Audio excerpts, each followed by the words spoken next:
de profundis out of the depths.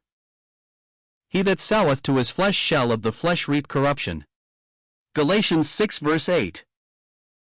No one can sin and get away with it. The results of sin are not only inescapable, they are extremely bitter. Sin may look like a harmless kitty, but it eventually devours like a pitiless lion. The supposed glamour of sin receives wide coverage. We seldom hear the other side. Few leave behind a description of their downfall and subsequent misery.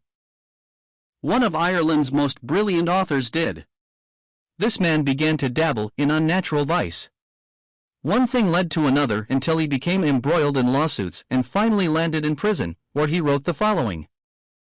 The gods had given me almost everything. I had genius, a distinguished name, high social position, brilliancy, intellectual daring. I made art a philosophy, and philosophy an art. I altered the minds of men and the color of things. There was nothing I said or did that did not make people wonder. I treated art as the supreme reality, and life as a mere mode of fiction. I awoke the imagination of my century so that it created myth and legend around me. I summoned up all systems in a phrase, and all existence in an epigram. Along with these things, I had things that were different. I let myself be lured into long spells of senseless and sensual ease. I amused myself with being a flaneur, a dandy, a man of fashion. I surrounded myself with the smaller natures and the meaner minds.